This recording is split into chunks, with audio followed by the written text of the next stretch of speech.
সেদিনের মেয়েটার কথা মনে আসে? বন্যা বুঝেও অবুঝের মতো প্রশ্ন করল। কোন মেয়ে? আয়েশা। নামটা কর্ণকুহরে প্রবেশ করা মাত্রই বন্যা বিষম খেয়ে উঠল। টকার কাঁচা মরিচের ঝাঁঝে কাশতে কাশতে বন্যার শ্বাস আটকে যাচ্ছে, দু চোখ বেয়ে পানি পড়ছে। তানভীর তড়িঘড়ি করে এক গ্লাস পানি নিয়ে আসলো। শ্বাস আটকে যাওয়ায় পানি পর্যন্ত খেতে পারছে না। তানভীর কি করবে বুঝতে না পেরে বন্যার মাথায় অনবরত ফু দিচ্ছে। বন্যার স্বাভাবিক হতে বেশ কিছুটা সময় লাগলো। তানভীর তখনও বন্যার পাশে দাঁড়ানো। বিষয়টা খেয়াল করে বন্যা আস্তে করে বলল, আমি ঠিক আছি, আপনি বসুন। তানভীর সরি বলে দূরে সরে বসেছে। বন্যা বলল, তখন কি যেন বলেছিলেন, বলুন। তানভীর মনে মনে বিড়বিড় করল, যে শাকচুন্নির নাম নেওয়াতে তোমার এই অবস্থা হয়েছে, সেই শাকচুন্নির নাম আর জীবনেও মুখে নিব না। বন্যা আবারও বলল, কি হলো বলুন। কিছু নয়, চলো তোমাকে বাসা পর্যন্ত দিয়ে আসি। আবির প্রেজেন্টেশন শেষ করে মেঘকে কল দিয়েছে। ততক্ষণে মেঘ বাসায় চলে গেছে। কথা শেষ করে ফেসবুকে ঢোকা মাত্রই মেঘের পোস্ট সামনে আসছে। পোস্ট দেখে আবির জিভ দিয়ে ঠোঁট ভিজি অনুগ্র কণ্ঠে বলল, রূপকথার রাজকুমার না হলেও মাহাদিবার রাজকুমার হয়ে খুব শীঘ্রই আসব, ইনশাআল্লাহ। নিত্যদিনের মতো রাত 10টা 30 নাগাদ আবিরের কল আসছে। মেঘ যেন প্রতিদিন এই সময়টার জন্যই অপেক্ষা করে। আবির কল দিয়ে ধীর কণ্ঠে শুধালো, কি অবস্থা? কিসের কি অবস্থা? শপিং কত দূর? কিসের শপিং? বিয়ের। কার বিয়ে? তোর। আমার বিয়ে কবে? সেসব জেনে তোর কাজ কি? তুই না বলছিলি বিয়ের জিনিসপত্র নিয়ে পালানোর শখ তোর? টাকা পাঠিয়েছে, কি কি লাগে সব কিনে নিস। মেঘ আহমকের মতো তাকিয়ে বলল, আমি আপনাকে এটা বলিনি। সেসব বাদ দে, এখন বল তোর কি লাগবে। মেঘ মনে মনে বিড়বিড় করলো, আপনাকে লাগবে। এখন দিয়ে দেন আমায়। কি হলো বল। আমার কিছু লাগবে না। আবির গম্ভীর কণ্ঠে বলল, আগামীকাল শপিংয়ে যাব, সারা রাত লিস্ট করে পাঠাবেন, মনে থাকবে? হুম। তানভীর রাজনীতি ছেড়ে পড়াশোনায় মনোযোগী হয়েছে। সেই সঙ্গে আপাতত আবিরের অফিসে টুকটাক দেখাশোনা করতে হচ্ছে। এছাড়াও আরও কিছু কাজ আছে। এর মধ্যে আয়েশার সঙ্গে আর দেখা হয়নি। তানভীরও ভুলে গেছে সে মেয়ের কথা। বোনা ইদানিং একটা টিউশন শুরু করেছে। মূলত বনার বড় আপু মেয়েটাকে পড়াতো, কিন্তু এখন চাকরির চাপে টিউশন পড়ানোটা কষ্ট হয়ে যাচ্ছে, তাই বন্যা পড়াচ্ছে। বিকেলের দিকে বন্যা টিউশন থেকে বেরিয়ে হেঁটে মেন রোড পর্যন্ত যাচ্ছিল। অনেকটা যাওয়ার পর হঠাৎ পাশ থেকে একজন ডাকলো, বন্যা। মেলি কণ্ঠস্বরে নিজের নাম শুনে বন্যা থমকে দাঁড়িয়ে পাশে তাকালো। 3 পিস পরা এক মেয়ে, মাথায় ওড়না দেওয়া, এগিয়ে আসলো বন্যার কাছে। বন্যা সূক্ষ্ম নেত্রে তাকিয়ে প্রশ্ন করলো, কে আপনি? আমাকে কিভাবে চিনেন? আমি আয়েশা, সেদিন দেখা হলো মনে নেই? তানভীরের সাথে ছিলে তুমি। বন্যা শ্বাস ছেড়ে শান্ত কণ্ঠে বলল, কিছু বলবেন? হ্যাঁ, তুমি মেঘের ফ্রেন্ড বন্যা না? জি, কেন? আসলে তোমাকে সেদিন তানভীরের সাথে দেখার পর কেন যেন মনে হচ্ছিল তুমি ওর গার্লফ্রেন্ড। অনেক ভাবার পর মনে হয়েছে তুমি তো মেঘের ফ্রেন্ড। অনেক আগে তোমাকে দেখেছিলাম, তখন তোমরা অনেক ছোটই ছিলে। বন্যা নিজের ভেতরে ক্রোধ চেপে রেখে শান্ত স্বরে জিজ্ঞেস করলো, আমাকে কি কোনো দরকার ডেকেছেন? আমার কিছু কাজ আছে, যেতে হবে। তানভীরের বিষয়ে জিজ্ঞেস করতেই ডেকেছিলাম। তুমি জানো কিনা জানি না, তানভীরের সাথে আমার প্রেমের সম্পর্ক ছিল। পারিবারিক সমস্যার কারণে অনেকদিন যোগাযোগ ছিল না। মূলত তানভীরের জন্য আমার ঢাকায় আসা। মাস্টার্স আর চাকরির প্রস্তুতি কেবল বাহানা। আচ্ছা, তানভীরের কি বর্তমানে কোনো সম্পর্ক আছে তুমি জানো? আমি কিভাবে জানবো? তোমার সাথে কিছু নেই তো? বন্যা কপাল কুঁচকে প্রশ্ন করলো। থাকলে কি করবেন? আয়শা ফিক করে হেসে বলল, মজা করতেছো? তোমাকে তানভীরে ছোট বোনের চোখে দেখে, তাই তোমার প্রতি ওর কোনো অনুভূতি আসবেই না। বন্যা ফোঁস করে বলল, তাহলে তো আপনিই ভালো জানেন, আসছি। বন্যা চলে যাচ্ছে। মেয়েটা পিছন থেকে জিজ্ঞেস করলো, তোমার কাছে তানভীরের নাম্বার আছে? বন্যা কোনো উত্তর দিল না। মেয়েটা আবারও বলল, তানভীরের সাথে দেখা হলে আমার কথা বলল। ইদানিং আবিরের আপুর অফিসে বেশ চাপ যাচ্ছে। মোজাম্মেল খানও ঢাকায় নেন। আলী আহমেদ খান সব একা সামলে হিমশিম খাচ্ছেন। তার মধ্যে কয়েকজন নতুন জয়েন করেছে, তাদেরকে সবকিছু বুঝিয়ে দিতে হচ্ছে। আবির সকাল থেকে বেশ কয়েকবার কল দিয়েছি, আলী আহমেদ খান ফোনের কাছে নেই, তাই রিসিভ করতে পারেনি। অনেকক্ষণ পর ফোন দেখে আবিরকে কল ব্যাক করলেন। আবির সালাম দিয়ে শান্ত কণ্ঠে বলল, আব্বু, সিফাতের ব্যাপারে আপনি যে সিদ্ধান্ত নিয়েছেন সেটা কি ভেবেচিন্তে নিয়েছেন? হ্যাঁ, কেন? কিন্তু আমার মনে হচ্ছে আপনার এই সিদ্ধান্তটা নিয়ে আবারও ভাবা উচিত। তোমার চাচু তোমার কাছে বিচার দিয়েছে? না আব্বু, চাচু শুধু জানিয়েছেন এটা একান্তই আমার মতামত। তারপরে যদি মনে হয় আপনি তাকে জয়েন করাবেন তাহলে অন্ততপক্ষে কিছুদিন সময় নিন। আমি কিছুদিনের মধ্যেই চলে আসব।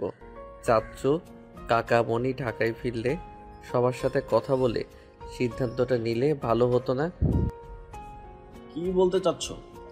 আমার নেওয়া সিদ্ধান্ত ভুল? তোমরা যা ঠিক মনে করবে শুধু তাই ঠিক? আব্বু প্লিজ, আপনি মাথা ঠান্ডা করে একবার ভাবুন।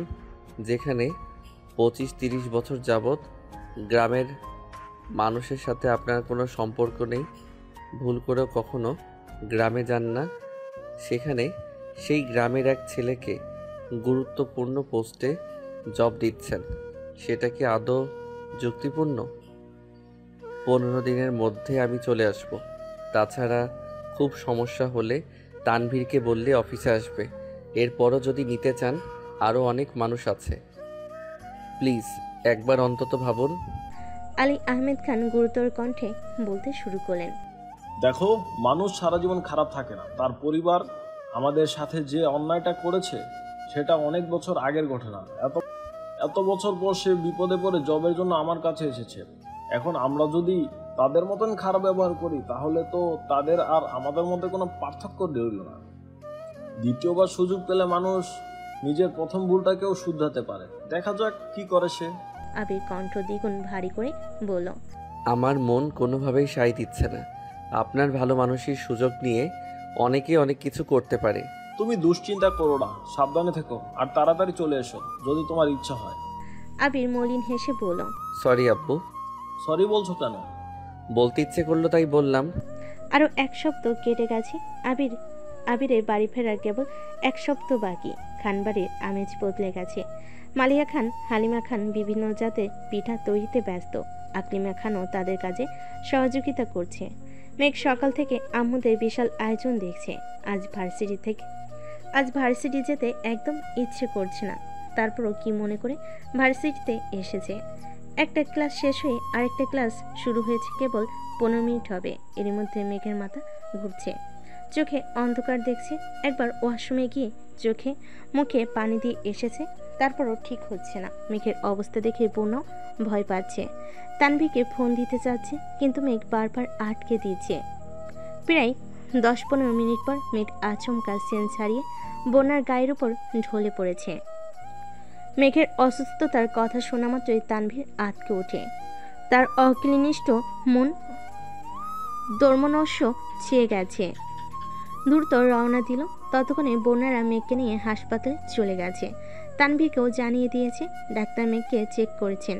বোনা মেঘের পাশে বসে আছে। তার মধ্যে তানভীর ছুটে এসে রুমে ঢুকে ডাক্তারকে দেখেই থমকাল।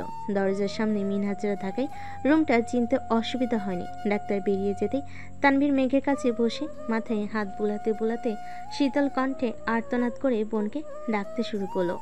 বোনা চোখ নামিয়ে চুপচাপ বসে আছে। অকমর সাথে তানভীরের ফোনে কল আসে। তানভীর পকেট থেকে ফোন বের করে আটকে উঠে বলল, সর্বনাশ। বোনা চোখ শুরু করে তানভীরের দিকে তাকালো।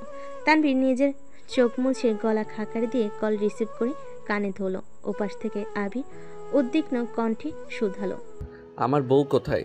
কতগুলো কল দিচ্ছি, কল রিসিভ করছে না কেন? তানভীর কি বলবে বুঝতে পারছে না। চোখের সামনে বোনের মৃতদেহ পড়ে আছে।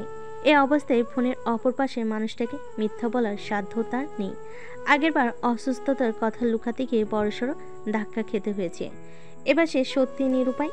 তানভীর অত্যন্ত নমনীয় কণ্ঠে আস্তে করে জবাব দিল, বনু আমার সামনেই আসে। আবির স্বাভাবিক কণ্ঠে বলল।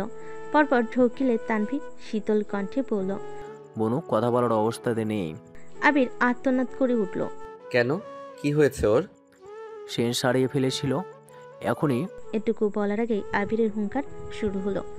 মুহূর্তেই মাত্রা অতিরিক্ত রেগে গেছে আবিরের মেজাজ তুঙ্গে, রাগে হিতাহিত জ্ঞান হারিয়ে ফেলেছে। তানভীর কপালে কয়েক স্তর ভাঁজ ফেলে শক্ত করে চোখ বন্ধ করে নাকে মুখে হাত চেপে আবিরের ঝাড়ি খাচ্ছে। বন্যা নির্বাক চোখে তানভীরের অভিমুখে তাকিয়ে আছে। ফোনের অপর পাশের মানুষটা আবির ভাইয়া। এটা বুঝতে বোনার খুব বেশি সময় লাগলো না। মেঘের অসুস্থতার কথা শুনে টানা 17 দিন মেঘের সাথে কোনো কথা বলেনি। অনেক চেষ্টার পর সম্পর্ক কিছুটা স্বাভাবিক হয়েছে। এখন আবারও অসুস্থতার কথা শুনে আবির ঠিক কী করবে এটা ভেবে বন্যা ভয় পাচ্ছে। আবার যদি আবারও কথা বলা বন্ধ করে দেয় তখন মেঘেরই বা কী হবে? তানভীর আরেকটা শব্দ বলেনি। আবির নিজের মতো বেশ কিছুক্ষণ চেঁচিয়ে কল কেটে দিয়েছে। এ অবস্থায় আবিরের করণীয় কিছু নেই। তানভীর চোখ মুখ মুছে স্বাভাবিক কণ্ঠে শুধালো। বনুর কি হয়েছিল? বন্যা শান্ত স্বরে সব বলল। কিছুক্ষণ পর মেঘের জ্ঞান ফিরেছে। চোখ ঘুরিয়ে আশেপাশে দেখে নিল, তবে তানভীরকে দেখে আতঙ্কিত হলো। তানভীর আবিরকে বলে আবির আর কথা বলবে না এই ভয়ে মেঘও সিটিয়ে গেছে। তানভীর কণ্ঠ খাদে নামি জিজ্ঞেস করলো, এখন শরীর কেমন? ঠিক আছিস? মেঘ আস্তে করে বলল, হ্যাঁ। কিছুক্ষণের মধ্যে মিনহাজ রিপোর্ট নিয়ে আসছে। তানভীর রিপোর্টটা হাতে নিয়ে ভালোভাবে পড়তে লাগলো। প্রেশার স্বাভাবিকের তুলনায় অনেক কমে গেছে। সিস্টোলিক আর রক্তচাপ 120 মিলিমিটার মার্কারি থাকার জায়গায় 100-তে নেমে গেছে। অন্যদিকে ডায়াগনস্টিক রক্তচাপ 80 মিলিমিটার মার্কারির পরিবর্তে 60-এ চলে এসেছে। শরীরে হিমোগ্লোবিনও স্বাভাবিকের তুলনায় কিছু কমে গেছে। খাওয়া দাওয়ার অনিয়ম, শরীর প্রতি অযত্ন, তার সাথে অতিরিক্ত মানসিক চাপ তো লেগে আছে। সব কিছুর চাপে সেন্স হারিয়ে ফেলেছিল। তানভীর মেঘকে এক পলক দেখে গম্ভীর কণ্ঠে বলল, তোকে আমার আর কিছুই বলার নেই। মেঘ ঠোঁট উল্টিয়ে কাঁদো কাঁদো মুখ করে তাকিয়ে আছে। মেঘ শান্ত কণ্ঠে বলল, বাসায় কাউকে কিছু বলো না প্লিজ। তানভীর রাগী স্বরে বলল, আমার তো ইচ্ছে করছে। এটুকু বলেই থেমে গেল। সামান্য কথাতে মেঘের দু চোখ বেয়ে অশ্রু গড়িয়ে পড়ছে। তানভীর মেঘের চোখ মুছে তপ্ত স্বরে বলল, ঠিক আছে, বাসায় বলবো না, কিন্তু তোকেও ঠিকমতো খাওয়া দাওয়া করতে হবে। করবি তো? করবো। মেঘের শরীর কিছুটা স্বাভাবিক হওয়ার পর মেঘকে নিয়ে হাসপাতাল থেকে বেরিয়ে গেছে। তানভীর আর বন্যা দুজন মেঘের দুপাশে হাঁটছে। মিনহাজ, তামিম আর সাদিয়া তাদের পেছনে। ক্লিনিকের সামনে সে তানভীর মিনহাজ আর তামিমকে উদ্দেশ্য করে স্বাভাবিক কণ্ঠে বলল, বাইকটা বাসায় দিয়ে আসতে পারবে? জি ভাইয়া। তানভীর পকেট থেকে চাবি বের করে মিনহাজকে দিয়ে দিল। বন্যা উদ্বিগ্ন কণ্ঠে শুধালো, আপনারা কিভাবে যাবেন? আমার রিস্কায় চলে যাব, সমস্যা নেই। আচমকা আয়েশার সঙ্গে দেখা। আয়েশা এদিকে যাচ্ছিল। তানভীরের কণ্ঠ শুনে এগিয়ে এসে জিজ্ঞেস করলো, কি হয়েছে তানভীর? মিনহাজরা বাইকের কাছে যেতে গিয়েও থমকালো। মেঘ কপাল গুটিয়ে মেয়েটাকে দেখছে। প্রথম দিন কেবল চোখ আর হাত পা দেখা গেলেও আজ তার মুখও খোলা। অনেক বছর পর দেখায় আশিকে চিনতে মেঘের বেশ কিছুটা সময় লাগলো। বন্যা নিষ্পলক চোখে তাকিয়ে আছে, মুখে গাম্ভীর্যের ভাব। আয়েশা নিজের মতো করে কি বলছে মেঘের খোঁজ নিচ্ছে। এদিকে মেঘ তেলে বেগুনে জ্বলছে, গায়ের জোরের অভাবে কিছু করতে পারছে না। আয়েশা ধীর কণ্ঠে বলল, আর কি হয়েছে?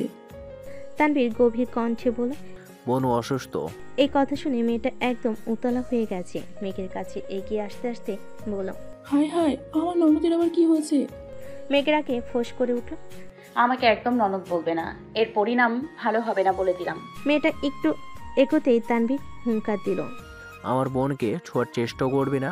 বন্যা মুখ গোমরা করে নীরের দৃষ্টি দুই ভাই বোনের কর্মকাণ্ড দেখছে।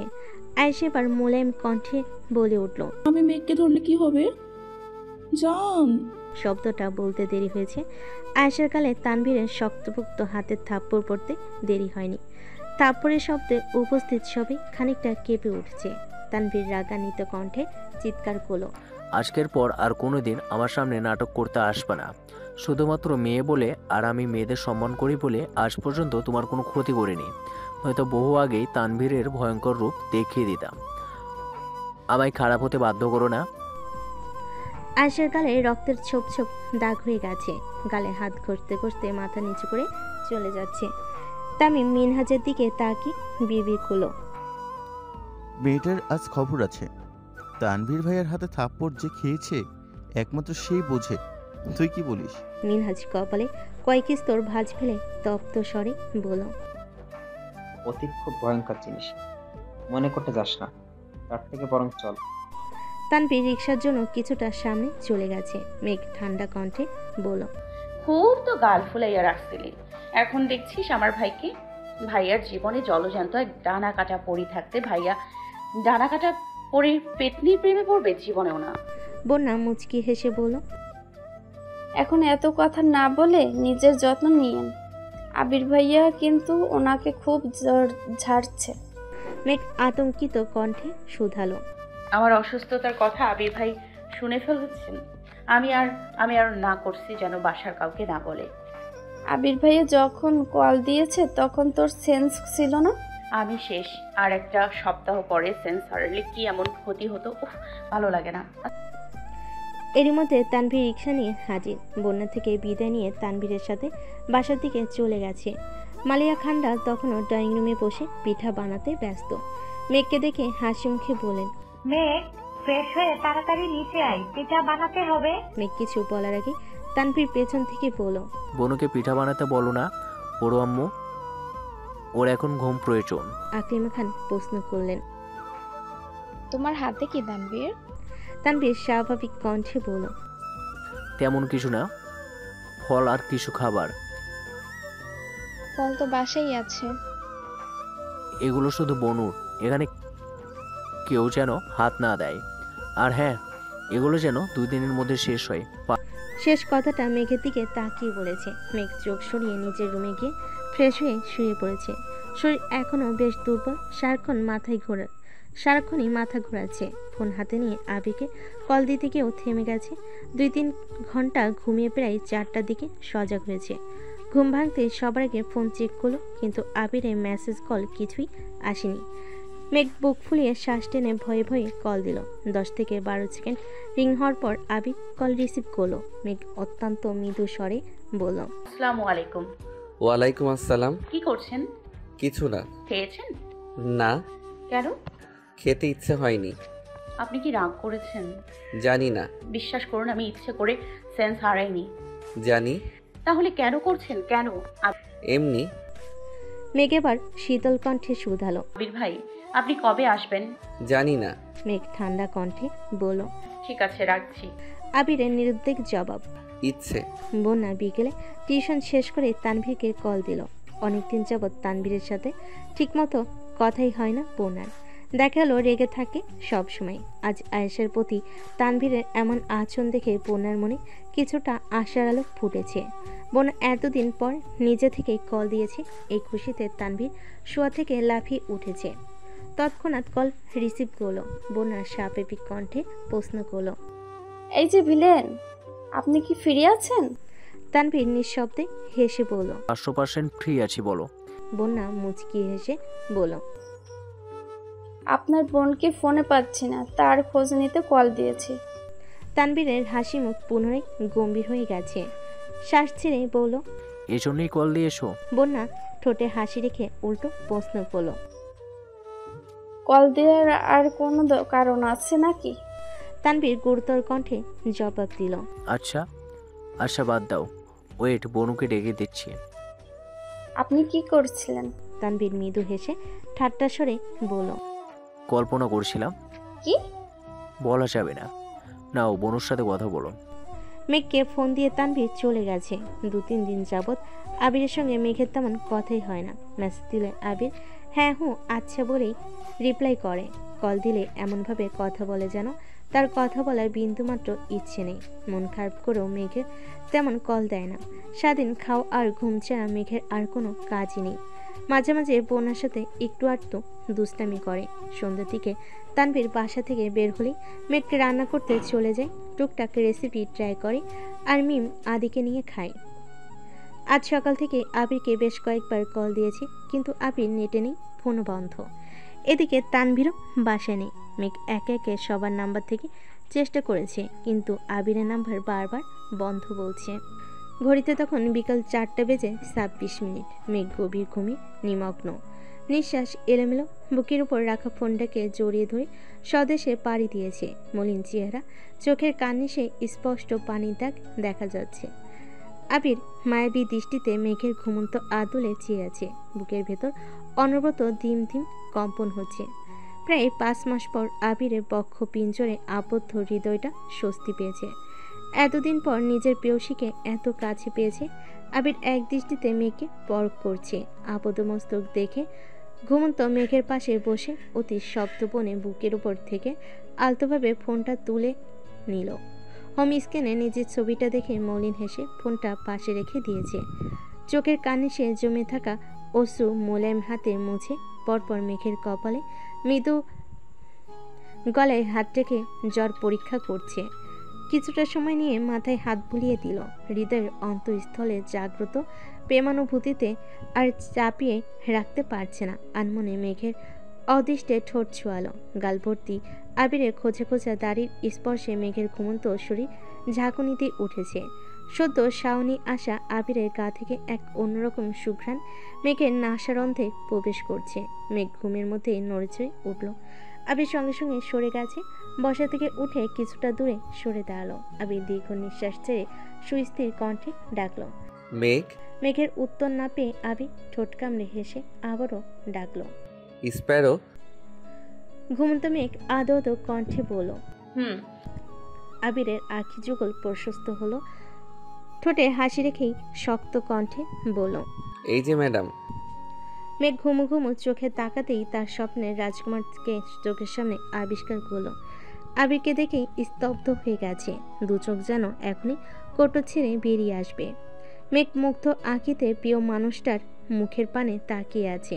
বরাবরের মতো হৃদয়ে তোলপাড় শুরু হয়ে গেছে। সত্যি কি কল্পনা? বোঝার আগে শোয়া থেকে এক লাফে উঠে বসলো। অকস্মাৎ এমন কাণ্ডে আবিরের নিঃশ্বাস আটকে গেছে। পরপর বুক টান করে সোজা হয়ে দাঁড়ালো। ঘুমের ঘরে মেঘ অবাক চোখে আবিকে দেখছে। আচমকা বসা থেকে এক লাফে আবিকে জড়িয়ে ধরল। ঠিক জড়িয়ে ধরা বলে না এটাকে। মেঘে দুপা মাটি থেকে প্রায় 1 হাত উপরে। আশঙ্কিক ঘটনায় আবির এক পা পিছিয়ে সহসা সর্বশক্তি দিয়ে মেঘকে আঁকড়ে ধরল। আবিরের এক হাত মেঘে পিঠে, আরেক হাত কোমরের উপরে শক্ত করে ধরে আছে। মেঘ অর্ধঘুমে থাকলেও আবির পুরোপুরি সজ্ঞানে আছে। আবিরের শিরা উপশিরায় তুফান চলছে। উষ্ণ শ্বাস মেঘের উন্মুক্ত ঘাড়ে পড়ছে। দুজনের হৃৎপিণ্ডের ধুকধুকানি তীব্র থেকে তীব্র হতে শুরু করেছে। গাত্র জুড়ে অদ্ভুত শিহরণ জাগছে। মেঘের দু চোখ ছলছল করছে। ঘন ঘন শ্বাস ছেড়ে অকস্মাৎ কাঁদতে শুরু করেছে। আবির তখনও শক্ত হস্তে মেঘকে জড়িয়ে ধরে রেখেছে। মেঘ কোনো ঘোরে আটকে আছে, সে নিজেও বুঝতে পারছে না। কাঁদতে কাঁদতে নিজের মণিকোঠায় জমে থাকা অভিযোগগুলো ব্যস্ত কণ্ঠে জাহির করছে। মেঘ কাঁদতে কাঁদতে আর্তনাদ করে উঠল, আপনি তো নিষ্ঠুর কেন? মেঘ কি ভেবে হঠাৎ আবিরকে ছেড়ে দিয়েছে।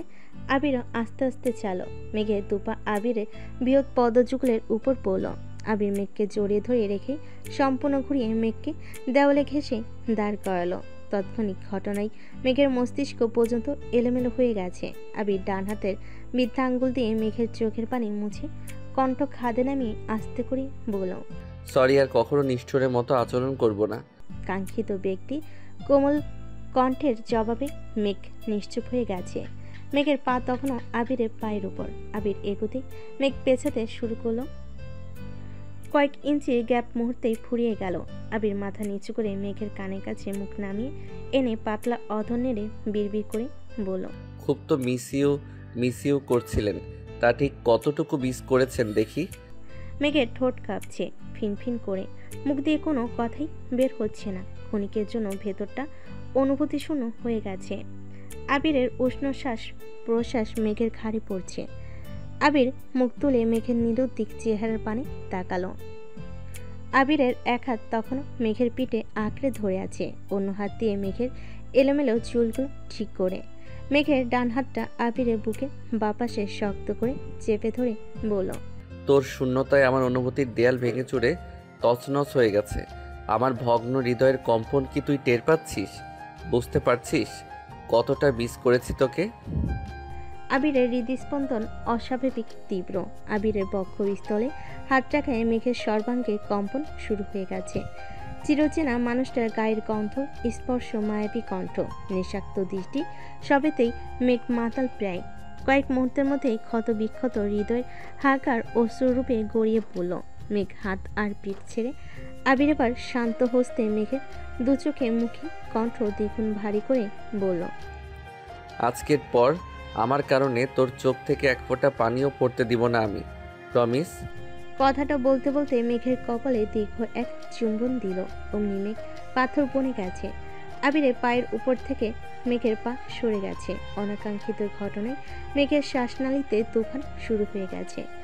দু চোখ পূর্বের তুলনায় দ্বিগুণ প্রশস্ত হয়ে গেছে। প্রায় 2 বছরে জমে থাকা অনুভূতিগুলো এলোপাতাড়ি ছুটেছে। মেঘের এলোমেলো নিঃশ্বাস আবিরের বুকে লাগছে। প্রায় মিনিট খানেক পর আবির কিছুটা সরে দাঁড়ালো। মেঘ নিস্তব্ধ হয়ে দাঁড়িয়ে আছে। আবির শেষবারের মতো মেঘের চোখ মুখ মুছতে মুছতে শক্ত কণ্ঠে বলল, আজ এই মুহূর্ত থেকে তোর চোখে সুখের অশ্রু ব্যতীত আমি আর কিছুই দেখতে চাই না। মেঘকে ছেড়ে চলে যেতে নিয়ে আবার থমকালো। কোমল কণ্ঠে বলল, তোর গিফট টেবিলে রাখা আছে। আবির মেঘের দিকে তাকিয়ে মিটিমিটি হেসে গুনগুন করতে করতে বেরিয়ে গেছে। 7 সাগর আর 13 নদী পার হয়ে তুমি আসতে যদি, রূপকথা রাজকুমার হয়ে আমায় তুমি ভালোবাসতে যদি। মেঘ নির্বাক চোখে আবিরের পানে তাকিয়ে আছে। মেঘ দেওয়ালে গা এলিয়ে দাঁড়িয়ে আছে। এগুলো স্বপ্ন, কল্পনা নাকি বাস্তব কিছুই বুঝতে পারছে না। কয়েক মুহূর্ত হতবাক থেকে আচমকা বিছানায় শুয়ে পড়ল। শরীরের দুর্বলতার কারণে কিছু সময়ের মধ্যে আবারও ঘুমিয়ে পড়েছে। ঘণ্টা খানেক পর হঠাৎ হইচয়ের শব্দে মেঘের ঘুম ভাঙে। শোয়া থেকে উঠে আড়মোড়া ভাঙতে ভাঙতে চোখ পড়ে টেবিলের দিকে। টেবিলের উপর একটা গিফট বক্স রাখা। মেঘ হকচকিয়ে উঠে বক্সটার কাছে এগিয়ে গেল। তৎক্ষণাৎ 1 ঘন্টা আগের ঘটনাগুলো মনে পড়তে লাগলো। মেঘ আনমনে বলে উঠল, আবির ভাই কি সত্যি চলে আসছেন? এক দৌড়ে ওয়াশরুম থেকে চোখে মুখে পানি দিয়ে মুখ ঠিকমতো না মুছিয়ে ছুটল। আশপাশ না তাকিয়ে অন্তহীন পায়ে ছুটল। আচমকা শীতে এসে থামল। আবির নিচ থেকে অপলক দৃষ্টিতে তাকিয়ে আছে। আবিরের এমন দৃষ্টি দেখে মেঘ হতভম্ব হয়ে গেছে। চোখ নামিয়ে ধীর গতিতে নামতে শুরু করলো। নিমারাদি গিফট নিয়ে কাড়াকাড়ি করছে। মেঘ কাছাকাছি আসতেই আবির সচ্ছে নিয়ে জিজ্ঞেস করলো, কেমন আছিস? কিছুটা দূরেই হালিমা খান আর মালিয়া খান দাঁড়ানো। মেঘ চোখ তুলে তাকাতেই চোখাচোখি হলো দুজনে। আবিরের দু চোখে শানিত প্রেমানুভূতি, যা লুকাতে অক্ষম সে। মেঘ মায়াবী দৃষ্টিতে তাকিয়ে মোলায়েম কণ্ঠে বলল, আলহামদুলিল্লাহ ভালো। আপনি কেমন আছেন? আলহামদুলিল্লাহ। হালিমা খান বলে উঠলেন, সেই কখন আসছিস, এখনো কিছু খাসনি? আগে থেকে জানিও আসিসনি, কি খাবি বল? আবির মেঘের দিকে তাকিয়ে থেকে শান্ত স্বরে বলল, শুনলাম তোমার মেয়ে পাকোড়া বানাতে এক্সপার্ট, জিজ্ঞেস করো আমাকে বানিয়ে খাওয়াবে কিনা।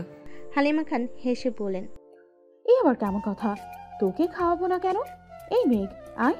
মালিয়া খান তপ্ত স্বরে জিজ্ঞেস করলেন, রাতে কি খাবি? আবির সরল কণ্ঠে বলল, তোমার যা ইচ্ছে তাই রান্না করো। মালিয়া খান আবারও বললেন, তুই আসবি সেটা আগে জানাসনি কেন? তোর রুমটা পরিষ্কার করা হয়নি? সেদিন তানভীর দেখলাম কোনো মতে পরিষ্কার করতে। আবির মলিন হেসে বলল, সমস্যা নেই, আমি সবকিছু পরিষ্কার করেছি। আবির সোফায় হেলান দিয়ে বসে আছে। মেঘকে পাকড়া নিয়ে আসতে দেখে ইচ্ছাকৃত গান শুরু করলো। 7 সাগর আর 13 নদী পার হয়ে তুমি আসতে যদি। মেঘ মুখ ফুলে সূক্ষ্ম নেত্রে তাকাতেই আবির অন্যদিকে মুখ ঘুরিয়ে নিয়েছে। মেঘ মুখ ফুলে শ্বাস ছেড়ে বলল, আজ আসবেন, আগে জানালেন না কেন? এটা জানালে কি সারপ্রাইজ থাকতো? মেঘ ভেঙচি কেটে বিবির করলো। সারপ্রাইজ দিতে কে বলেছিল আপনাকে? আবির গম্ভীর কণ্ঠে শুধালো, 2 দিন পর পর অসুখ বাঁধাতে কে বলছিল আপনাকে? এর মধ্যে আলী আহমেদ খান বাসায় আসছেন। ওনাকে দেখে মেঘ দ্রুত রান্নাঘরে চলে গেছে। আবির এগিয়ে আব্বুকে সালাম করলো। ঘণ্টাখানেক পর তানভীর আসছে। আবিরকে দেখে জড়িয়ে ধরে বলল, ভাই আমি ক্লান্ত, পরিশ্রান্ত। আবির মুচকি হেসে জানালো, অফিসিয়ালি দায়িত্ব নেওয়ার আগ পর্যন্ত আর একটু সহ্য করে নে। আজ অনেকদিন পর সবাই একসঙ্গে খেতে বসেছে। যদিও মোজাম্মেল খান বাসায় নেই, ইকবাল খান আজই বাসায় এসেছেন। আলী আহমেদ খান ভারী কণ্ঠে প্রশ্ন করলেন। তোমার না আরো 3 দিন পর আসার কথা ছিল? জি আব্বু, কিন্তু কাজ শেষ হয়ে গেছে, তাই চলে আসছি। সব কাজ শেষ নাকি? আবারও যেতে হবে? শেষ। আবির প্রশ্ন করল। সিফাতের ব্যাপারে কোনো সিদ্ধান্ত নিয়েছেন? আগামীকাল জয়েন করবে? আবির উদ্বিগ্ন কণ্ঠে শুধালো। আপনি কি আপনার সিদ্ধান্তে অটল থাকবেন? কাকামণি আবিরের দিকে এক পলক তাকিয়ে শান্ত স্বরে বললেন, ভাইজান, আমারও মনে হচ্ছে এই কাজটা করা ঠিক হচ্ছে না। আলী আহমেদ খান খাওয়া শেষ করে উঠে যেতে যেতে বললেন, মানুষকে ভালো হওয়ার সুযোগ দিতে হয়। আবির এবার ঠান্ডা কণ্ঠে হুঙ্কার দিল, যদি তার কারণে কখনো কোম্পানির উপর নেতিবাচক প্রভাব পড়ে তখন কেউ আমাকে বাধা দিতে আসবেন না। আলী আহমেদ খান চলে গেছেন। ইকবাল খান দু একটা কথা বলে নিজেও উঠে গেছেন। আবির আর তানভীর নিজেদের মধ্যে টুকটাক কথা বলছে। মেঘ খেতে খেতে বারবার আবিরকে দেখছে। আগের তুলনায় আবির একটু মোটা হয়েছে, দেখতেও কিছুটা ফর্সা লাগছে। মেঘ মিটিমিটি হাসছে আর খাচ্ছে। হঠাৎ আবিরের নজর পড়তেই ভুরু নাচালো। মেঘ থতমত খেয়ে চোখ নামিয়ে নিল। খাওয়া দাওয়া শেষ করে আবির ঘুমাতে চলে গেছে। আজ সিফাত নামক ছেলেটা জয়েন করবে। আবির, আলী আহমেদ খান আর ইকবাল খান তিনজনই অফিসে আছে। সিফাত এসে আলী আহমেদ খান আর ইকবাল খানের সাথে কথা বলে আবিরের মুখোমুখি হলো। আবির কপাল কুঁচকে সূক্ষ্ম নেত্রে তাকিয়ে আছে। সিফাত গুরুগম্ভীর কণ্ঠে প্রশ্ন করল, আপনি তাহলে সাজ্জাদুল খান আবির? জি, কোনো সমস্যা? সিফাত হেসে বলল, না, আঙ্কেলের মুখে আপনার কথা অনেক শুনেছি, তাই জিজ্ঞেস করলাম। আবির গম্ভীর কণ্ঠে বলল, অফিসে স্যার বলতে শিখুন। Sorry sir. আবির ভুরু কুঁচকে বলল, নিজের কাজে মনোযোগ দেন। আবির চলে গেছে। সিফাত নীরের দৃষ্টিতে আবিরের দিকে তাকিয়ে আছে। এদিকে মোজাম্মেল খান একের পর এক কল দিয়েই যাচ্ছে। আবির নিজের কেবিনে গিয়ে রিসিভ করতে মোজাম্মেল খান রাশভারী কণ্ঠে বললেন, আটকাতে পেরেছো? না। আমি জানতাম তোমার আব্বুকে আমি খুব ভালোভাবে চিনি। উনি যা বলবেন তাই করবেন, কিন্তু তাই বলে শত্রুর সাথে হাত মেলাবেন? আবির নিরুদ্বেগ কণ্ঠে জবাব দিল, কিছু করার নেই চাচ্চু, এখন আমাদেরকেই সাবধানে থাকতে হবে। আবির বিকেলের দিকে নিজের অফিসে আসছে। রাকিব রাসেলের সাথে অনেক দিন পর দেখা। অফিসে কাজ শেষ করে সবাইকে ছুটি দিয়ে তিন বন্ধু গল্প করতে বসেছে। অনেক দিনের জমানো কথা, অফিসের বিভিন্ন কাজ, পার্সোনাল লাইফ, সব বিষয়েই গল্প চলছে। রাসেল হঠাৎ প্রশ্ন করল, আবির, বিয়ে কবে করছিস? আবির মলিন হেসে জবাব দিল, করব। সেটা কবে? আর তোর শ্বশুর আসবে কবে? আমার শ্বশুর আসলেই ধামাকা হবে।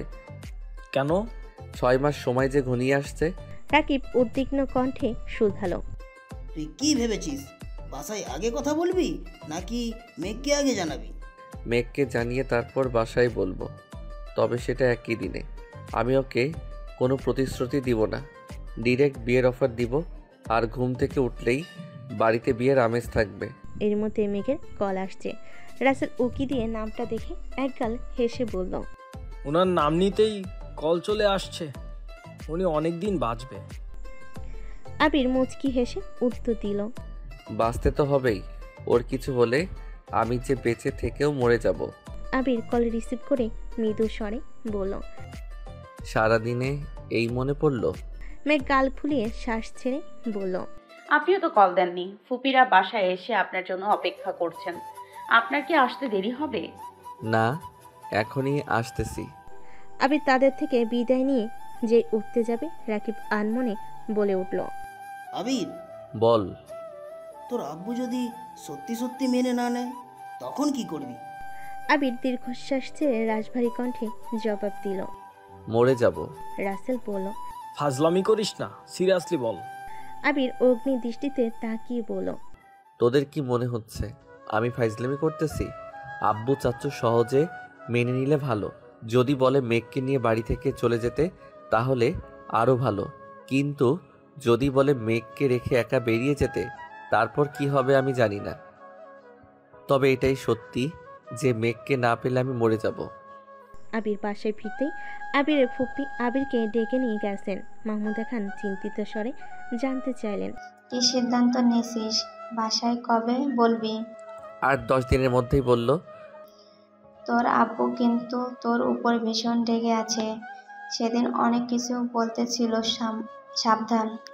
তুমি কিসের জন্য এত ভয় পাচ্ছ? বাড়ি থেকে বের করে দিবে এই ভয়? সম্পর্ক ছিন্ন করার ভয় পাচ্ছিস? আবির মলিন হেসে বলল, উনি যতবার সম্পর্ক ছিন্ন করবেন আমি ততবার নতুন করে সম্পর্ক মজবুত করব। প্রয়োজনে সুপার গ্লু দিয়ে সম্পর্ক জোড়া লাগাবো। যাই হয়ে যাক না কেন, গ্লু নষ্ট হবে না। সিরিয়াস বিষয় নিয়েও তুই মজা করিস? আবির ফুপ্পির দিকে তাকে গুরুভার কণ্ঠে ডাকলো। ফুপি, হ্যাঁ বল। আমি যদি মারা যাই তুমি কি আমায় মিস করবা? মামুদা খান আবিরের কান চেপে ধরে রাগান্বিত স্বরে বললেন, তোর সাহস কতটুক হয়েছে যে তুই আমার সামনে দাঁড়িয়ে মারার কথা বলছিস? আবির আর্তনাদ করে উঠল। সরি ফুপি, সরি। আর বলবো না। আবির বাসায় ফিরেছে 3 দিন হলো। মোজাম্মেল খান এখনো বাসায় ফেরেনি। আজ শুক্রবার হয়ে তানভীর আবির দুজনেই বাসায়। গত 5 মাসে মেঘের সাথে কথা বলতে বলতে বৃহস্পতিবারে রাত জাগার অভ্যাসটা একদম কেটে গেছে। আবির সকালে নাস্তা করে সেই যে রুমে গেছে আর বের হওয়ার নাম নেই। বাড়িতে আসার পর থেকে মেঘের সাথে কথাও কমে এসেছে। চোখের ইশারায় টুকটাক দুষ্টামি করলেও মুখে কিছুই প্রকাশ করে না। 11টার দিকে মেঘ আবিরের রুমের সামনে আসছে। আবির দু চোখ বন্ধ করে চুপচাপ শুয়ে আছে। মেঘ পা টিপে টিপে রুমে ঢুকে আবিরের বিছানার পাশে দাঁড়িয়ে অপলক দৃষ্টিতে আবিরকে দেখছে। অগমসাৎ আবির বলে উঠল, একটা অবোধ বালকের দিকে কুনজর দিতে আপনার লজ্জা লাগে না? মেঘ ভেঙচি কেটে জবাব দিল, কে অবোধ? আপনি? তা নয়তো কি, কেন আসছিলেন? মেঘ ঠান্ডা কণ্ঠে বলল, আসার পর থেকে দেখছি যতক্ষণ বাসায় থাকেন ততক্ষণ আপনি রুম থেকে বেরিয়ে হন না, কারোর সাথে কথা পর্যন্ত বলেন না। কি হয়েছে আপনার? আবির শোয়া থেকে উঠে বসে মুচকি হেসে বলল, ভাবছি ঘরে বসে থেকে কয়েকদিনই আপনার মতো একটু সুন্দর হয়ে যাব। মেঘ সশব্দে হেসে বলল, পারবেন না? কেন? এমনি। আবির বসা থেকে উঠে রুম থেকে বের হতে হতে বলল, ওয়েট, আজ রূপচর্চা করে হলেও সুন্দর হয়ে ছাড়বো। মেঘ হাসতে হাসতে বলল, আপনাকে সুন্দর হতে হবে না, আপনি এমনিই সুন্দর আছেন। আবির ঠোঁট চেপে হেসে বেরিয়ে গেছে।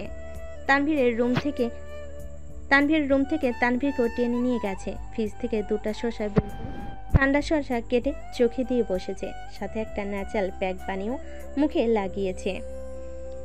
সামনে প্লেটে আবির আরও কিছু শসা কেটে রেখেছে। তানভীর চোখের শসা রেখে হাত বাড়িয়ে একটা করে সব খেয়ে ফেলছে। ওদের কাণ্ড দেখে মেঘার মিম হাসতে হাসতে ক্লান্ত হয়ে যাচ্ছে। ভিডিও করে বন্যাকে পাঠিয়েছে। এর মধ্যে আদি আসছে। ওদের চোখ মুখ দেখে আদিও উত্তেজিত কণ্ঠে বলল, ভাইয়া তোমরা কি দিয়েছো? আমিও দেব। মেঘ শান্ত কণ্ঠে বলল, আয় আয়, আমি তোকে দিয়ে দিচ্ছি। আবির উদাসীন কণ্ঠে বলল, আজ আমাদের যত্ন নেওয়ার কেউ নেই বলে। মেঘ ঠান্ডা কণ্ঠে বলল, আপনারা চাইলে আমি আপনাদের ফেসিয়াল করে দিতে পারি। হঠাৎ বাহিরে আলী আহমেদ খানের কণ্ঠ শুনে আবির আর তানভীর উঠে যে যার মতো দৌড়। যেতে যেতে তানভীর বলল, তো থাক বাবা, অনেকদিন, আজকের মতো পালাই। তানভীর নিজের রুমে পড়তেছে। যদিও পড়াশোনার প্রতি তার প্রবল বিতৃষ্ণা, কিন্তু কিচ্ছু করেনি। আবিরের সাপোর্ট, মেঘের জেদ, বোনাকে নিজে করে পাওয়ার ইচ্ছে, আর সব কিছু পূরণ করতে পড়াশোনার কোনো বিকল্প নেই। আগামী সপ্তাহে কোচিংয়ে ভর্তি হবে, তাই আগে থেকেই বইগুলো একটু দেখে নিচ্ছে। হঠাৎ আবির দরজায় দাঁড়িয়ে মৃদু স্বরে বলল, আসবো? আসো। তোমার বাবার অনুমতি নিতে হয় নাকি? আবির দরজা চাপিয়ে বিছানায় বসে গম্ভীর কণ্ঠে প্রশ্ন করল, এই পড়াশোনা কতদিন চলবে? তানভীর চোখ নামিয়ে শান্ত কণ্ঠে বলল, আমি সরকারি চাকরি করতে চাই। চাকরি করতে তোকে বারণ করছি না, কিন্তু চাকরি পেতে গেলে যতটা শ্রম আর চেষ্টা করতে হবে ততটা পরিশ্রম করার ধৈর্য কি তোর আছে? আমি চেষ্টা করব। আবির চাপা স্বরে বলতে শুরু করল, দেখ তানভীর, আমি আজ পর্যন্ত তোকে কোনো কিছুতেই বারণ করিনি। তুই যখন যা চেয়েছিস নিজের সামর্থ্য না থাকলেও কোনো না কোনোভাবে ম্যানেজ করে দিয়েছি। রাজনীতি করতে চেয়েছিস, আমার অনিচ্ছা সত্ত্বেও তোর খুশির জন্য রাজি হয়েছিলাম। ইদানিং তুই সিদ্ধান্ত নিয়েছিস রাজনীতি করবি না, আমি তাতেও সম্মতি দিয়েছি। এখন তুই পড়াশোনা করতে চাচ্ছিস, আমার এতেও কোনো আপত্তি নেই, কিন্তু কথা হলো তোর নিজের উপর কনফিডেন্স আনতে হবে। যতবার ভেঙে পড়বি ততবার নিজেকে নিজের সাহস দিতে হবে। পারি না, মনে থাকে না, পারবো না, এগুলো কমন কথা, কিন্তু এগুলোর সাথে আরেকটা কথা আছে, আমাকে পারতেই হবে। যদি এই কথাটা মাথায় রাখিস তবেই তুই সফল হতে পারবি। ধৈর্য আর পরিশ্রম একদিন সফলতা এনে দিবেই। তানভীর গৌরভার কণ্ঠে বলল, আমার সিদ্ধান্ত আর নড়চড় হবে না। আল্লাহ সহায় থাকলে আমি সরকারি চাকরি নিয়ে এসে আসবো ইনশাল্লাহ। ইনশাল্লাহ। আর একটা কথা বলবো। বলো। বন্যার প্রতি তোর ইমোশন কি সত্যি নাকি এতেও দুটানা আছে? এখনো সময় আছে, তুই ভেবে দেখতে পারিস। পড়াশোনা, রাজনীতি, ক্যারিয়ার, জব এগুলো তোর মন পছন্দে পরিবর্তন করতে পারলেও ভালোবাসায় ইমোশন কখনো পরিবর্তন করা যায় না। বন্যার প্রতি প্রেমানুভূতি যদি না থাকে তাহলে আগেই দূরে সরে যা। নষ্ট করলে নিজের জীবনটাই নষ্ট করিস, আরেকটা নিষ্পাপ জীবনকে জড়িয়ে তাকে কষ্ট দিস না। তানভীর চিবুক নামিয়ে তপ্ত স্বরে বলল, আমি সত্যি সত্যি বন্যাকে ভালোবাসি, তুমি বিশ্বাস করো। হয়তো তোমার মতো এত ভালোবাসতে পারি না, কিন্তু আমার জায়গা থেকে আমি ওকে সবটুকু দিয়ে ভালোবাসতে চাই। আবির কণ্ঠ দ্বিগুণ ভারী করে বলল, অতীত এসে মানসিকভাবে বিরক্ত করবে না তো? আমার জীবনে অতীত বলতে কিচ্ছু নেই। আমি বর্তমান নিয়ে ভালোবাসি, আর আমি বর্তমান নিয়ে ভালো থাকতে চাই। গুড। শুনলাম সেদিন তোর এক্সকে থাপ্পড় মেরেছিস, তারপর কি দেখা হয়েছিল? তানভীর আটকে উঠে বলল, তুমি কিভাবে জানো? আমি তো বনুকে জানাতে বারণ করেছিলাম, বলে দিয়েছি তোমায়। ও আচ্ছা, তাহলে তোর বোনও জানে? এখন থেকে আমার কাছে কথা লুকানো শেখাচ্ছিস? তুমি ভুল বুঝো না প্লিজ। ওই মেয়ের কথা শুনলে তুমি রাগ করতা, তাই বলিনি। আর আমি নিজেও এই বিষয়টাকে পাত্তা দিতে চাইনি, কিন্তু সেদিন হাসপাতালে বন্যার সামনে জান ডাকছিল, তাই এর আগে থাপ্পড় মেরেছিলাম। আবির ভুরু কুচকে সন্দেহের দৃষ্টিতে তাকিয়ে বলে উঠল, জান সম্পর্ক এত দূর চলে গেছিল? ছি না, এই মেয়ে জীবনও জান ডাকেনি আমায়। তুই তো করে সময় কাটতো না, আবার জান। বন্যাকে 2 দিন আমার সাথে দেখেছে, হয়তো সন্দেহ করেছে, তাই এভাবে কথা বলছিল। আবির শান্ত স্বরে বলল, তুই কি জানিস বন্যাকে রাস্তায় ডেকে ওই মেয়ে একদিন তোর সম্পর্কে কথা বলেছে? কি, কবে? আমি কিছু শুনিনি তো। বন্যাও কিছু বলেনি। তুমি কিভাবে জানো? বন্যা কেন তোকে বলবে? বন্যা কি তোর গার্লফ্রেন্ড? প্রপোজ করেছিস ওকে? সাহসী পাই না, যদি রিজেক্ট করে দেয়। কিন্তু তোমাকে এ কথা কে বলেছে? সানি বলছে। সানির বাসার কাছেই বন্যা টিউশন পড়াতে যায়। বন্যার সাথে ওই মেয়ে কথা বলার সময় সানি পাশ দিয়ে যাচ্ছিল, তখন তোর কথা শুনে দাঁড়িয়েছে, আর যতটা শুনেছে সবটাই আমায় বলেছে। এটা তুমি আমায় আগে বললা না কেন? এই মায়াটারে এখন মাটিতে পুঁততে ইচ্ছা করছে। একেই বন্যাকে মানাতে পারছি না, তার উপর আরেক যন্ত্রণা হাজির। আমি এখন কি বলবো? তোর এক্সের কথা জানে সে? বনু বলেছে কিনা জানি না, কিন্তু আমি এখনই কিছু বলিনি। তোর উচিত বন্যাকে সবকিছু জানানো, তারপর তোর প্রতি তার কি অনুভূতি প্রকাশ পায় সেটাই দেখার বিষয়। আচ্ছা ঠিক আছে। আবির উঠে যেতে যেতে আবারও বলল, লাস্টবার বলছি, ডিসিশন নেওয়ার আগে আবারও ভাব। একটা মেয়ের জীবন সম্পূর্ণ তোর হাতে। তুই ভালো হলে মেয়েটা সুখী হবে, আর তুই খারাপ মেয়ে দুঃখী। ভাব, সারা রাত ভাব, প্রয়োজনে দুরাত না ঘুমিয়ে তারপর ভাব। আজ শনিবার, মোজাম্মেল খান বাসায় ফিরেছেন। চাচ্চুর সাথে দেখা করতে আবির আজ একটু তাড়াতাড়ি বাসায় ফিরেছে। মূলত চাচ্চুর মনের অবস্থা বুঝতেই আগেভাগে এসেছে আবির, কিন্তু মোজাম্মেল খান তেমন কোনো বিষয় আলোচনাই করেনি। ওনার আলোচনার টপিক প্রজেক্ট লাভ লস আর সিফাত। চাচ্চুর সাথে কথা শেষ করে আবির নিজের রুমে চলে গেছে। এ সময় অফিসে গেলেও তেমন কোনো কাজে আসবে না, তাই বের হয়নি। নিজের রুমে বসে বসে ল্যাপটপে কাজ করছিল। কিছু কাজ করার পর বেশ ক্লান্ত লাগছে, তাই কফি করতে নিচে যাচ্ছিল। মেঘের রুমের সামনে দিয়ে যাওয়ার সময় মেঘের ফোনে রিংটোনের শব্দ শুনতে পাই। বিশেষ মনোযোগ না দিয়ে আবির নিচে চলে গেছে। কফি করে নিয়ে আসার সময় আবার শুনতে পেল মেঘের ফোনে কল পেজে যাচ্ছে। আবির মেঘের রুম পেরিয়ে গেছে, কিন্তু অনবরত ফোনের শব্দে আবির অবচেতন মনে ঘুরে আসলো মেঘ রুমে আছে কিনা দেখার জন্য। উকি দিল, রুম সম্পূর্ণ ফাঁকা। টেবিলের উপর ফোনটা আপন গতিতে বেজে চলেছে। আবির রুমে ঢুকে ফোনের দিকে তাকাতেই স্ক্রিনে বন্যার ছবি আর বেবি লিখে সেভ করা নাম্বারটা ভাসলো। আবির ভাবলো রিসিভ করে বলবে যে মেঘ রুমে নেই। আবির স্বাভাবিকভাবে কল রিসিভ করে বলতে নিল, তার আগে বন্যা উত্তেজিত কণ্ঠে বলতে শুরু করলো, হাই ননদিনী, কি করতেছো তুমি? কতগুলো কল দিচ্ছি, রিসিভ করছিলে না কেন? আমার ছোট ননদ আর দেবর কি করছে?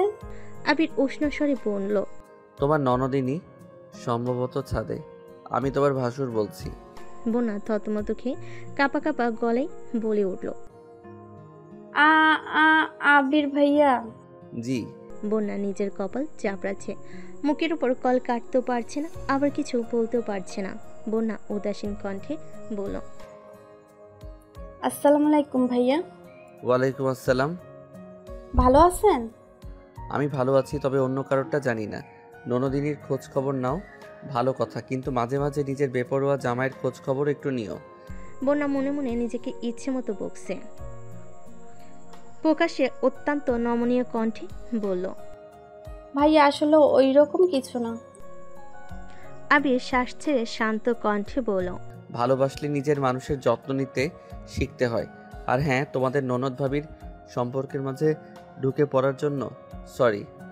আল্লাহ হাফেজ। আবির কল কেটে সরাসরি ছাদে গেল। মেঘ গান গাইতে গাইতে গাছের ঘাস পরিষ্কার করছে। আবির কিছুটা পেছনে দাঁড়িয়ে আস্তে করে গলা খাকারি দিয়ে বলল, কেউ একজন বলেছিল আমি ফিরলে আমাকে সারপ্রাইজ দিবে, কিন্তু আজও দিল না। সে কি ভুলে গেছে? মেঘ গম্ভীর কণ্ঠে বলল, সে ভুলে যায়নি, কিন্তু কিন্তু কি? আপনি যদি কিছু মনে করেন। আমি কিছু মনে করব না, বলুন। মেঘ চিন্তিত কণ্ঠে শুধালো, আগে এটা বলুন, ভাইয়া যে বন্যাকে পছন্দ করে, এটা কি আপনি জানেন? আবিরের চিরচেনা কণ্ঠস্বরে জবাব, জানি। মেঘ আতকে উঠে প্রশ্ন করলো, কবে থেকে জানেন? প্রায় 2.5 বছর হতে চলল। মেঘ হতবাক হয়ে তাকিয়ে থেকে উদ্বিগ্ন কণ্ঠে বলল, ভাইয়া এত বছর যাবৎ বন্যাকে পছন্দ করে? হ্যাঁ, এখন বল কি করেছিস? আমি তেমন কিছু করিনি। ভাইয়া বন্যাকে পছন্দ করে এটা কয়েক মাস হলো আমি জানতে পেরেছি, তাই বোন হিসেবে আমি আমার দায়িত্ব পালন করেছি। আবির রাশভারী কণ্ঠে শুধালো, কি দায়িত্ব? মেঘ আস্তে করে বলল, আমি আর মিম বন্যাকে ভাবি হওয়ার জন্য প্রপোজ করেছি, আর ভাগ্যক্রমে বন্যাও রাজি হয়ে গেছে। আপনাকে ভিডিও দেখাবো না। আবির নিরেট কণ্ঠে বলল, এই জন্যই ফোনে এত যত্নের সহিত ননদিনী বলে ডাকছিল? মেঘ ভারী কণ্ঠে বলল, আপনি কিভাবে জানেন? আবির সশব্দে হেসে বলল, তোকে কল দিয়েছিল, আমি কল রিসিভ করে শুধু বলতে চেয়েছিলাম তুই ছাদে, কিন্তু তার আগে সে সব বলে ফেলছে। তারপর আর কি? সে যেহেতু ননদ দেবরের খোঁজ নিচ্ছে, তাই ভাসুর হিসেবে আমারও তো পরিচয়টা দিতে হয়, তাই দিয়ে আসছি পরিচয়। আবির ঠাট্টার স্বরে বলল, আমি তো কিছুই করলামই না। মেঘ কপাল গুটিয়ে সূক্ষ্ম নেত্রে তাকাতেই আবির মুচকি হেসে নিচে চলে গেছে। 2 দিন কেটে গেছে। আবির বন্যার ব্যাপারে তানভীরকে কিছুই জানায়নি, কারণ তানভীরকে ভাবার জন্য 2 দিন সময় দিয়েছিল। তানভীর 2 দিন পর সুন্দরভাবে তার মতামত জানিয়েছে। সে বন্যাকে ছাড়া সে আর কাউকে পছন্দ কিংবা ভালোবাসতে পারবে না। বন্যার জন্য সে সব কিছু করতে পারে, আর আরো অনেক কিছু বলেছে। আবির সব শুনে শান্ত কণ্ঠে বলল, তুই চাইলে বন্যাকে তোর মনের কথা বলতে পারিস। তানভীরকে বিস্তারিত কিছু না বলেও কিছু কথাতে টুকটাক বুঝিয়েছে। আজ সকাল থেকে খানবাড়ির পরিবেশ অন্যরকম। মোজাম্মেল খানের শরীর খারাপ, তাই অফিসে যাবে না। তানভীর একটা কাজে বেরিয়েছে। আবিরের আব্বু অফিসে ছোটখাটো একটা মিটিং আছে, তাই আবিরও দ্রুত রেডি হয়ে বেরিয়ে গেছে। মেঘ খেতে গিয়ে দেখে টেবিল সম্পূর্ণ ফাঁকা, তাই না খেয়ে আবিরকে দেখতে গেল। আবির রুমে নেই দেখে মেঘের মন কিছুটা খারাপ হয়ে গেছে। আজ সকালে কল পর্যন্ত দেয়নি আবির। আবিরের খোঁজ নিতে মেঘ বেলকনিতে দাঁড়িয়ে আবিরের নাম্বারে কল দিল। আচমকা রুমের ভেতর থেকে রিংটোন বাজছে। পাগল তোর জন্য রে পাগলে মন পাগল, মুখে বলে দূরে যা, মন বলে থেকে যা, দূরে গেলে মন বোঝে তুই কত আপন। কল বাজতে বাজতেই কেটে গেছে। আবির রিসিভ করেনি। মেঘ দ্বিতীয়বার আবিরের নাম্বারে কল দিল। পূর্বে নাই রুম থেকে একই গান বাজতেছে। মেঘ কপালে ভাঁজ ফেলে আনমনে রুমের দিকে এগিয়ে গেল। বিছানার উপর আবিরের ফোনটা পড়ে আছে, সেই ফোনে এই গান বাজতেছে। মেঘ এগিয়ে গিয়ে ফোনের স্ক্রিনে তাকাতেই রীতিমতো আশ্চর্য বনে গেল। মেঘ আর আবির একসঙ্গে বৃষ্টিতে ভিজছে, এমন একটা ছবি ভাসছে সাথে। সোলমেট নামে সেভ করা নাম্বার। মেঘ আশ্চর্যজনিত হয়ে তাকিয়ে আছে। মস্তিষ্কে নিউরনগুলো ছুটছে দিক বেদিক। বুকের বাঁ পাশটা অদ্ভুত অনুভূতিতে মেতেছে। অনেকদিন আগে আবিরের ফোনে নিজের নাম দেওয়ার ইচ্ছে হয়েছিল মেঘের, তবে সেটা কেবলমাত্র ইচ্ছে ছিল। এখন তার এক বিন্দুও মনে ছিল না। গত পরশুদিন রাতও মেঘ বোনাকে কল দিয়ে মন খারাপ করে বলেছিল আবির ভাই দেশে ফিরেছে, তবুও তাকে ভালোবাসার কথা বলছে না, প্রপোজ পর্যন্ত করছে না। বোন অনেক বুঝিয়েছে, শুনিয়ে ঘুমাতে বলেছে। আজ সেই আবির ভাইয়ের ফোনে নিজের নাম, ছবি আর গানে রিংটোন শুনে মেঘ নিজের চোখ আর কানকে বিশ্বাস করতে পারছে না। আনন্দে মেঘের দু চোখ টলমলো করছে, ভেতরটা আনন্দে ভরে গেছে, প্রকাশ করার ভাষা হারিয়ে ফেলেছে। আচমকা আবিরের বাইকের শব্দ শুনে ফোন ফেলে মেঘ দ্রুত নিজের রুমে গেছে। আবির নিজের রুম থেকে ফোন নিয়ে মেঘের রুমের সামনে এসে থমকালো। দরজা থেকে উদ্বিগ্ন কণ্ঠে ডাকলো, কল দিয়েছিলি কেন? মেঘের দু চোখ ভেজা, চিকচিক করছে পানি। মেঘ আবিরের দিকে না দেখি কাপা কাপা গলায় বলল, খেয়েছেন কিনা জিজ্ঞেস করতে কল দিয়েছিলাম। সত্যি নাকি অন্য কিছু বলতে কল দিয়েছিলি? মেঘ স্বাভাবিক কণ্ঠে বলল, এমনিতেই কল দিয়েছিলাম, অন্য কোনো কারণ নেই। আবির মেঘের দিকে ভালোভাবে তাকালো। মাথায় ওড়না দিয়ে মুখ ঢেকে বসে আছে। আবির মৃদু হেসে বলল, হঠাৎ লাজুকলতা সাজার কারণ কি? এমনি, আপনি অফিসে যান। এদিকে আলী আহমেদ খান বারবার কল দিয়েছেন। 11টায় মিটিং টাইম, যত দ্রুত সম্ভব যেতে হবে। আবির মেঘের থেকে বিদায় নিয়ে দ্রুত চলে গেছে।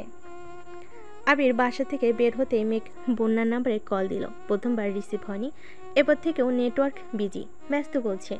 অনেকক্ষণ ট্রাই করার পর একবার কল ঢুকেছে। বন্যা রিসিভ করে উত্তেজিত কণ্ঠে চেঁচিয়ে উঠল, বেবি তুই জিতে গেছিস। ওপাশ থেকে মেঘ বলে উঠল, বেবি আমি ওনার ভালোবাসার প্রমাণ পেয়ে গেছি। বন্যার মেঘ একসঙ্গে চিল্লাচিল্লি শুরু করেছে। মেঘ বলছে সে আগে বলবে, ওদিকে বন্যা বলছে সে আগে বলবে। বাধ্য হয়ে মেঘের কথাই আগে শুনতে হলো। মেঘের কথা শেষ হতেই বন্যা বলে উঠল, তুই একবার বলছিলি না হয়তো আবির ভাইয়া বিদেশে যাওয়ার আগে থেকে তোকে ভালোবাসে। এটা মিথ্যা না, একদম সত্যি। আবির ভাইয়া তোকে তখন থেকেই ভালোবাসেন। তোকে কে বলছে? তোর ভাই গতকাল রাতে কল দিয়েছিল, আপু বাসায় নেই, তাই এই সুযোগ ওনার সাথে অনেকক্ষণ কথা বলতে পেরেছি। তোকে বিস্তারিত ঘটনা পরে বলবো। সবচেয়ে বড় কথা হলো তোর ভাই সবকিছু জানতো। মেঘ শক্ত কণ্ঠে বলল, আমি এতদিন যে প্রমাণ খুঁজছিলাম আজ সেই সব প্রমাণ পেয়ে গেছি। এখন কি করবি? মেঘ একটু ভেবে শান্ত কণ্ঠে বলল, এই জীবনে ওনার প্রপোজ আশা করাটা বোকামি ছাড়া কিছুই হবে না। যেহেতু আমি প্রমাণ পেয়ে গেছি তাই আমি আজই ওনাকে প্রপোজ করব। কিভাবে? মেঘ মুচকি হেসে বলল, তুই একটা হেল্প করতে পারবি? কি হেল্প? আমার জন্য একটা নীল শাড়ি কিনে আনতে পারবি? তুই ওনাকে প্রপোজ করতে যাবি? হ্যাঁ যাব। আমি এতদিন প্রমাণ খুঁজেছিলাম কিন্তু শক্তপোক্ত কোনো প্রমাণ পাইনি, তবে আজ পেয়েছি, তাই আর ছাড়তে পারবো না। উনি বলেছিলেন উনি বাসায় ফিরলে আমি যা চাই তাই হবে। আমি আজ ওনাকে চাইবো, আশা করি উনি আমাকে ফেরাবেন। তুই শুধু শাড়িটা কিনে নিয়ে আয় প্লিজ। আচ্ছা ঠিক আছে, আসতেছি। Love you baby. Love you আমায় না বলে আমার ভাসুরকে বলিও। মেঘ লাজুক হেসে বলল, তুই রেডি হ, আমি শাড়ি কিনে নিয়ে আসছি। উফ, আমার না ভাবতেই লজ্জা লজ্জা লাগছে। মেঘের হৃদয়ের অন্তঃস্থল অনবরত কম্পিত হচ্ছে। হৃৎপিণ্ডের দিক বিদিক ছোটাছুটিতে শরীর জুড়ে অস্থিরতা কাজ করছে। চোখের সামনে জলজল করছে আবিরের ফোনের স্ক্রিনে দেখা নাম আর শ্রাবণের বৃষ্টিতে জলসিক্ত দুজনের ছবিটা। গত 2 বছরে জমে থাকা প্রেমানুভূতিগুলো আজ যেন স্বস্তি পেল। মেঘ ড্রেসিং টেবিলের সামনে দাঁড়িয়ে আনমনে ভেবে যাচ্ছে। ঠোঁট জুড়ে তার লাজুক হাসি লেগে আছে। বন্যা মেঘেদের বাসায় আসতে আসতে দুপুর হয়ে গেছে। অনেক দোকান ঘুরে মেঘের জন্য একটা নীল রঙের শাড়ি নিয়ে আসছে। বন্যা আসতে মেঘ হুটোপুটি করে শাড়ি বের করে দেখতে লাগলো। মূলত সেদিন পার্কে শাড়ি পরা মেয়েটাকে দেখার পর থেকেই মেঘের মনে সেটা স্থির হয়ে আছে। মেয়েটা অন্য রঙের শাড়ি পরল। মেঘ নীল রঙের শাড়ি পরেছে, কারণ সাদা কালো ব্যতীত আবিরের প্রিয় রঙের তালিকায় নীল রঙটাও আসে। তাছাড়া মেঘ আগেও খেয়াল করেছে সে নীল রঙের জামা পরলে আবিরের অভিপ্রায় সম্পূর্ণ বদলে যায়, অপলক দৃষ্টিতে তাকিয়ে থাকে। তাই আজ ইচ্ছে করে নীল রঙের শাড়ি পরেছে, যেন আবির ভাই মেঘকে দেখে ফিদা হয়ে যায়, আর মেঘ যা বলে সব মেনে নেয়। বনে মেঘকে সাজিয়ে দিচ্ছে, বিশেষ করে শাড়িটা বন্যাই পরিয়ে দিচ্ছে। খুব ভালো করে না পারলেও বন্যা টুকটাক শাড়ি পরাতে পারে। মেঘ হঠাৎ প্রশ্ন করলো, ভাইয়া কল দিয়ে তোকে কি বলেছে রে? তোর ভাই তো অনেক কিছু বলতে চাইছিল, কিন্তু আমি সেভাবে পাত্তা দেইনি। কেন? সেদিন আমার কল আবির ভাইয়া রিসিভ করার পরেই বুঝেছিলাম আবির ভাইয়া তোর ভাইকে বলবে, আর তোর ভাই আমাকে কল দিবেই দিবে। তাই আমি মনে মনে প্রশ্ন সাজিয়ে রেখেছিলাম। তোর সঙ্গে এত বছর যাবৎ চলছি আমি, আজ পর্যন্ত তোর ব্যাপারে কোনো সিদ্ধান্ত ওনাকে একা নিতে দেখিনি। প্রথম ভাবতাম আবির ভাইয়া ওনার বেস্ট ফ্রেন্ডের মতো, বড় ভাইও তাই হয়তো বলেন বা জিজ্ঞেস করেন, কিন্তু ধীরে ধীরে সেটা বাড়লো। আবির ভাইয়ের প্রতি তোর ক্ষোভ ছিল এত বছর, তাই আমি তোকেও ওইভাবে কিছু বলিনি। তবে ইদানিং ওনার সাথে আমার বেশ কয়েকবার আলাদাভাবে দেখা হয়েছে, বিভিন্ন টপিকে কথা হয়েছে, কিন্তু তোর টপিক আসলে ওনার মুখে আবির ভাইয়ের নাম এমনিতেই চলে আসে। ভাইয়া বলেছে ভাইয়া এটা করতে বারণ করেছে। ভাইয়াকে বলে দেখি, হয়তো মুখ ফসকে বলে ফেললেন, পরে বুঝতে পেরে কথা কাটিয়ে বলেন, বাসায় কথা বলতে হবে। তুই একদিন আবির ভাইয়ের কলেজ ফ্রেন্ডকে বিষয় বলছিলি। এই সবগুলো বিষয়ই আমার মাথায় ছিল। সবচেয়ে বড় বিষয়, সেদিন হাসপাতালে তুই যখন অজ্ঞান ছিলি, তখন আবির ভাইয়া ফোনে ওনাকে যেভাবে ঝাড়ছে তুই বিশ্বাস করবি না। ওনার চোখ মুখ একদম অন্ধকার হয়ে গেছিল, তারপরও উনি একটা টু শব্দও পর্যন্ত করেনি। সেদিনই শিওর হয়েছিলাম উনি কিছু না কিছু হলেও জানেন। আমি শুধু ওনাকে জিজ্ঞেস করার সুযোগ খুঁজছিলাম। গতকাল উনি কল দিলেন, আপু বাসায় নেই। এই সুযোগে রাত 3টার উপরে পর্যন্ত শুধু তোর বিষয়েই কথা বলেছি। তোকে কথাগুলো জানানোর জন্য আমার ভেতরটা ছটফট করছিল, কিন্তু ঘুমে চোখও টানছিল। ওনার সাথে কথা বলতে বলতে কখন জানি ঘুমিয়ে পড়ছিলাম। সকালে সজাগ হয়েই আগে তোকে কল দিয়েছি। মেঘ উত্তেজিত কণ্ঠে শুধালো, ভাইয়া কি বলছে? আমি প্রথমেই ওনাকে জিজ্ঞেস করেছি, সেদিন হাসপাতালে কি আবির ভাইয়া কল দিয়েছিলেন? উনি উত্তরে হ্যাঁ বলেছেন। আমি আবারও জিজ্ঞেস করেছি, আবির ভাইয়া কি মেয়েকে পছন্দ করেন? উনি এর উত্তরেও হ্যাঁ বলেই বলেছেন। তখন আমি সরাসরি জিজ্ঞেস করি, আবির ভাইয়া কি বাইরে পড়তে যাওয়ার আগে থেকেই মেয়েকে পছন্দ করেন, হ্যাঁ কি না? উনি সঙ্গে সঙ্গে উত্তর দিয়েছেন হ্যাঁ। তারপরও আরও কয়েকটা প্রশ্ন করেছে, উনি সবগুলোতেই ঠিকঠাক উত্তর দিয়েছেন। তুই জিজ্ঞেস করিসনি ভাইয়া কবে থেকে জানে? জিজ্ঞেস করেছি, উনি বলেছেন উনি অনেক আগে থেকেই সবকিছু জানেন। মেঘ চেঁচিয়ে উঠল, হোয়াট? ভাইয়া আমার সাথে এত বড় ধোঁকাবাজিটা করতে পারলো? বন্যা শান্ত স্বরে বলল, গতকাল রাতে এই কথা শোনা মাত্র আমিও চিৎকার করেছিলাম। রেগে কটমট করে বলেছিলাম, আপনি সবকিছু জানার পরও মেয়েকে এত কষ্ট কেন দিয়েছেন? আপনি জানেন মেয়েকে আপনাকে পাগলের মতো ভালোবাসে, তারপর আপনি এটা কিভাবে করতে পারলেন? তখন উনি বলেছেন উনি আবির ভাইয়ের কথার উপর কিছু বলতে পারতেন না, আর কখনো পারবেনও না। আমার মেজাজ আরও বেশি খারাপ হয়ে গেছিল।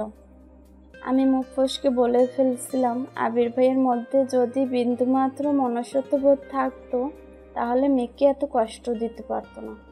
মেঘ শান্ত স্বরে জিজ্ঞেস করলো, ভাইয়া ধমক দেয়নি তো? কি ধমক দেননি, তবে রাগে রাগে বলেছেন, তুমি ভাইয়ের সম্পর্কে কতটা জানো যে ভাইয়াকে নিয়ে এসব কথা বলেছ? ভাইয়া বোনকে যতটা ভালোবাসে আর বোনের ব্যাপারে যে পরিমাণ পসেসিভ, আমি সারা জীবনেও তার একাংশ হতে পারবো না। মেঘ মুখ ফুলে শ্বাস ছেড়ে বলল, এই অফুরন্ত ভালোবাসা কোথায় ছিল এতদিন? বন্যা মুচকি হেসে বলল, তার থেকেও বড় শকিং নিউজ শুনবি? আবির ভাইয়ের অবর্তমানে 7 বছর তুই যে রিল্যাক্স জীবন কাটিয়েছিস, সেই সবটাই ছিল আবির ভাইয়ের প্ল্যান। তুই হয়তো প্রকাশ্যে বা স্বইচ্ছায় আবির ভাইয়ের সঙ্গে কোনোদিন কথা বলিসনি, কিন্তু উনি ঠিকই তোর কথা শুনেছে। এমন একটা দিন বাদ যায়নি যে তোর কণ্ঠ না শুনে ভাইয়ে ঘুমিয়েছেন। তুই রাগ করলে মাঝরাতে তোর ভাই ঘুম থেকে ডেকে নিজে রান্না করে বা তোর পছন্দের খাবার নিয়ে এনে তোকে সামনে বসিয়ে খাইয়ে তোর রাগ ভাঙানোর চেষ্টা করতো ঠিকই, কিন্তু তখন ফোনের ওপাশে আবির ভাইয়ে থাকতেন শুধুমাত্র তোর কথা শোনার জন্য। উনি আলাদা ফোন ইউজ করতেন, ঘন্টার পর ঘন্টা তোর ভাইয়ের সঙ্গে অডিও কলে থাকতেন। তোর ভাইয়া আরও যা বলেছেন তা শুনে আমি রীতিমতো আকাশ থেকে পড়েছি। তোর অভিমানের তোপে পড়ে এক প্রকার বাধ্য হয়ে বাড়ি ছেড়েছিলেন উনি, অথচ দূরে থেকেও পাগলের মতো ভালোবেসে গেছেন। তুই বোন অনেক লাকি। দোয়া করি যেন সারা জীবন আবির ভাইয়ের স্পারও হয়ে থাকতে পারিস।